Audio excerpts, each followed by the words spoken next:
कैसे हैं? आशा करते हैं आप लोग बहुत अच्छे होंगे। और आज मैं सरलीकरण के अगली सीरीज के साथ उपस्थित हूं। और आपने सरलीकरण के पिछले 2 सीरीज को देखा होगा। दोनों सीरीज के क्वेश्चंस आज के वीडियो के लिंक बॉक्स में हम अटैच कर देंगे। साथ साथ अगर आप आज का वीडियो देखते हैं तो इसके पहले की दोनों सीरीज के वीडियोस जरूर देखें, क्योंकि तभी पिछले सीरीज को आप देखते जब चलेंगे आगे, तभी आने वाली हर सीरीज को आप समझ पाएंगे। और बहुत ही इजी, बहुत ही आसान टाइप के क्वेश्चंस हम आपको लाए हैं और ट्रिकी टाइप के क्वेश्चंस हैं, जिससे और हैं ये क्वेश्चन सभी के सभी क्वेश्चन एसएससी सीजीएल के ही क्वेश्चन है। ऐसे नहीं क्वेश्चन, ऐसा नहीं है कि ये बहुत आसान क्वेश्चन है, ये एसएससी सीजीएल के क्वेश्चन है। तो मतलब कहने का कि हर परीक्षाओं में ये क्वेश्चन आ सकते हैं। हायर लेवल का क्वेश्चन है तो लोअर लेवल में आ सकता है, क्योंकि थोड़ा इनकी टाइप आसान है, इसलिए ये ट्रिकी होते हैं। तो मैंने पिछली सीरीज में जो क्वेश्चंस बताया था उसी को थोड़ा सा जोड़ते हुए आगे चलते हैं और आपको क्वेश्चन बता रहे हैं। इसलिए क्वेश्चन तो मेरे सामने यहाँ 4 है, लेकिन पहले मैं क्वेश्चन 2 और 3 बताने का प्रयास करूंगा। इसके बाद से मैं क्वेश्चन बताऊंगा आगे आपको। तो क्वेश्चन 2 को पहले देखिए, उसके बाद आगे का क्वेश्चन हम बताएंगे। तो जैसे आपका ये क्वेश्चन दिख रहा 1/2 दिख रहा, तो 1/2 को क्या 1 × 2 लिखने में कोई दिक्कत नहीं। 1/, ये 6 को आप 2 × 3 लिखें सॉरी 2 × 3 लिखें तो कोई दिक्कत ऐसा कुछ नहीं होगा। और 12 को क्या आप 3 × 4 लिख सकते हैं। 20 को क्या लिख सकते हैं आप 4 × 5 लिख सकते हैं। और 30 को क्या लिख सकते हैं 5 × 6 लिख सकते हैं। आगे आप ऐसे लिख डालेंगे, ऐसे लिखते जाएं। और फिर 72 को क्या लिख सकते हैं 8 × 9। अच्छा, तो इस तरह से ये जो क्वेश्चन आया, अब तो आपको याद आ गया होगा ये क्वेश्चन जो है पिछले क्वेश्चन के जैसे ही है। हाँ, कभी कभी जब ये पिछले क्वेश्चन के टाइप में मल्टीप्लाई के रूप में नहीं रहते हैं, ऐसे होते हैं, तो थोड़ा सा हम घबरा जाते हैं कि इसे कैसे हल किया जाएगा। लेकिन थोड़ा सा अगर हम सोच लें, इसको फैक्टर में तोड़ लें, गुणनखंडों में तोड़ लेते हैं, तो आसानी से ये पिछले क्वेश्चन जैसे बन जा रहे हैं।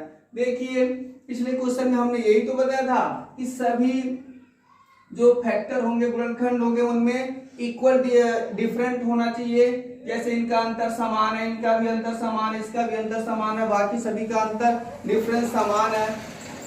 साथ साथ ये भी मैंने बताया था कि ये जो लास्ट वाला टर्म, यहाँ का स्टार्टिंग, यहाँ का लास्ट, यहाँ का स्टार्टिंग, यहाँ का लास्ट, यहाँ का स्टार्टिंग, ऐसे चलता जाएगा।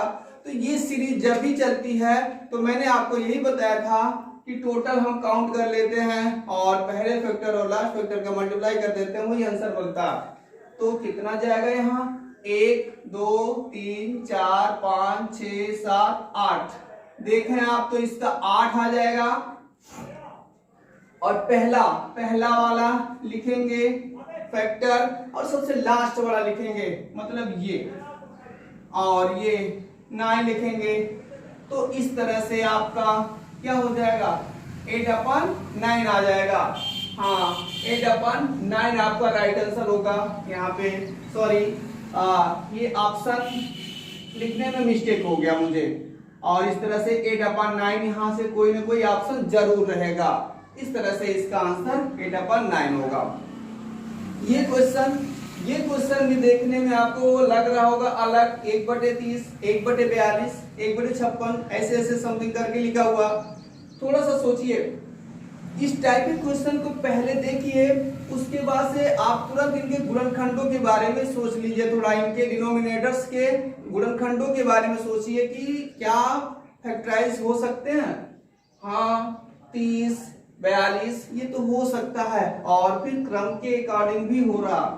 जैसे 30 को 5 × 6 बोला, और 42 को 6 × 7 बोला, और ये 7 × 8, 8 × 9, और ये 9 × 10, ये हो जाएगा 9 गुणे 10 प्लस ये 10 गुणे 11 प्लस ये होगा 11 गुणे 12, ये हो जाएगा। तो आप तो इसका आंसर भी समझ ही गए होंगे, इसका आंसर क्या होगा। बहुत आसानी से इसका आंसर दे सकते हैं। कितने कितने टोटल टर्म्स हैं? 1 2 3 4 5 6 7, 7 है पहला, 5 लास्ट वाला 12। तो इस तरह से आपका 7/60 इज राइट आंसर। सही आंसर इसका ये हो जाएगा। तो इस तरह का पिछले क्वेश्चन से जुड़े हुए एक क्वेश्चन रहे। अब हम थोड़ा आगे चलते हैं। ये अगला क्वेश्चन इंपॉर्टेंट टाइप का क्वेश्चन और सीजीएल एग्जाम में ये आ चुका है, ये सभी आए हुए हैं। तो आप इसको देखिए, ये भी उसी सीरीज टाइप का क्वेश्चन है। 1/1 into 2 into 3 plus 1/2 into 3 into 4 plus 3 into 4 into 5 something ऐसे किया गया है ना। तो इस टाइप के क्वेश्चंस जो होते हैं, इस टाइप के क्वेश्चंस में दो नंबर जो होते हैं कॉमन जाते हैं। जैसे यहाँ पे ये 2 नंबर कॉमन जा रहा, ये भी 2 नंबर कॉमन जा रहा, फिर ये 2 कॉमन चला गया, फिर ये 2 कॉमन चला गया, ऐसे जाते हैं ये। और ऐसे टाइप के क्वेश्चन में जो लास्ट डिजिट होती है, अंतिम तक जो जाते हैं, वो उनका एक फार्मूला होता है। इनका जो फार्मूला एक होता है वो मैं आपको डायरेक्ट यहाँ पे थोड़ा लिख के बता देता हूँ, उसके बाद पहले यहीं पे लिख के बता दूं, उसके बाद से इनका फार्मूला होता है। जैसे अगर ये स्टार्ट से 1 2 3 ऐसे जा रहे हैं, लास्ट में ये कैसे जा रहा है, देखिए ये इससे एक ज्यादा, ये इससे एक ज्यादा, ऐसे तो जा रहा, फिर इससे एक ज्यादा, इससे एक ज्यादा, इसी ऑर्डर में जा रहा। तो अगर ये n इंटू n+1 और n+2 ऐसे ही रहेगा, ये इसी ऑर्डर में जाएगा। तो इसका जो फाइनल जो होता है आंसर क्या होता है, इसका फार्मूला होता है n+1 n+2 और n+3। देखिए कैसे है, n जो लास्ट वाला नंबर होता वो लिखा जाता, उसके बाद उससे एक ज्यादा, n+1 है तो उससे एक ज्यादा, फिर उससे एक और ज्यादा, फिर उससे एक और ज्यादा, और फिर एक चीज और है, यहाँ पे 4 भी लिखना रहता। ये फार्मूला होता। अब इसी फार्मूले को यहाँ पे अप्लाई आप करिए और फिर आंसर देखिए। तो यहाँ पे आपका इस क्वेश्चन में, आप इस टाइप के क्वेश्चन में, इस टाइप का अगर क्वेश्चन आ जाता है तो क्या करते हैं हम, इस टाइप के क्वेश्चन में हम क्या करते हैं कि सबसे पहले हम ये देखेंगे कहां तक गया सीरीज आपकी 4 तक गई है। तो n का मतलब आप समझ लीजिए, ये जो फार्मूले में मैंने बोला n का मतलब है 4 समझ लीजिए। तो फिर बाकी चीजें तो सब वही, क्या हो जाएगा 4/4 प्लस 1 मतलब 5 गुणे, फिर 4+2 मतलब 6 गुणे n+3 है ना, 4+3 मतलब 7 और गुणे 4, ये 4 लिखना होगा। तो जो यहां पे एक बात ध्यान देने की है कि n+1 n+2 n+3 ये तो होता ही है और हमेशा 4 आता है, नीचे हमेशा 4 ही आता है। और इस तरह से आपका ये इस क्वेश्चन को देखा जाए तो इस तरह से होगा। क्यों? क्योंकि ये 4 तक गया था इसलिए 4 लिखा, फिर 4 में एक जोड़ के 5, फिर उसमें एक जोड़ के 6 और उसमें एक जोड़ के 7 ऐसे लिख दिया। और 4 तो हमेशा रहता। अगर ये 4 से 4 को हम काट देते हैं तो बचेगा क्या, 7/5 ऐसा हो जाएगा। तो इस तरह से क्या बन जाता, ये 7/5 तो इस तरह से 7/30 आंसर आएगा। तो 7/30 आंसर कौन सा होगा, ये आपका 7/30 आंसर सही होगा, ऑप्शन नंबर सी। तो इस तरह से हमने पहला और दूसरा और तीसरा 3 क्वेश्चन कवर कर लिया।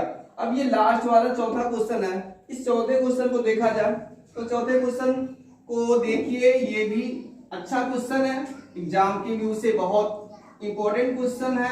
और देखा जाए इस क्वेश्चन को तो ये क्वेश्चन नंबर 4 आपका क्या है, ये है 999 सही, 995 बटे 999 गुणे 999 ऐसा है। तो आप इसे क्या लिख सकते हैं, ये सही का मतलब जानते ही हैं, प्लस होता है, प्लस करेंगे 995 बटे 999 और ये मल्टीप्लाई लगा हुआ गुणा किया गया, मतलब समझ लीजिए सबसे गुणा किया गया है, सभी नंबर से इसका गुणा किया गया है। तो फिर आगे हम बढ़ाते हैं, क्या होगा, इसका इसमें गुणा करवाएंगे, थोड़ी बहुत आवाज होती है तो ऐसे में मैं चुप हो जाता हूँ और गाड़ियां जब निकल जाती हैं तो फिर आप देखेंगे बच्चों, इसके लिए सॉरी। अब आप देखते हैं क्या हुआ था आपको, ये 999 प्लस इतना पर इतना और ब्रैकेट में ये चला गया। अब इससे सभी राशियों में मल्टीप्लाई करवाया जाएगा, क्योंकि ये ब्रैकेट के बाहर है तो फिर इसका तो गुणा होना ही होना।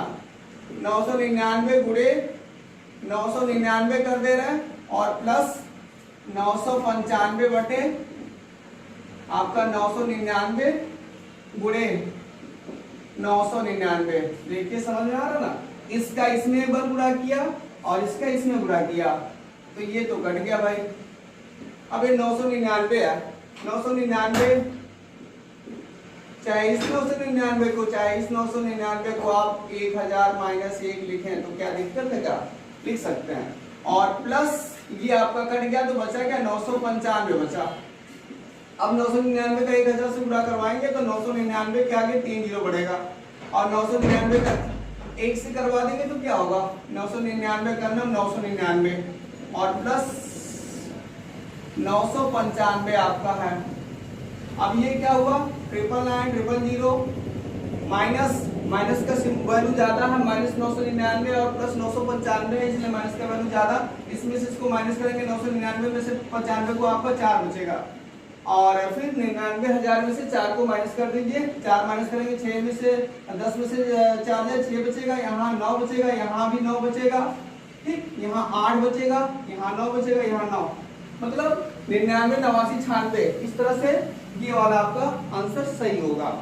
तो आज के लिए मैं इतने ही वीडियोस लाया था, इतने ही क्वेश्चंस लाया था। आगे के क्वेश्चंस जरूर देखें, क्योंकि आने वाली सीरीज में मैं और बढ़िया और अच्छे इंपॉर्टेंट क्वेश्चन लाऊंगा, या आपसे मैं वादा करता हूं।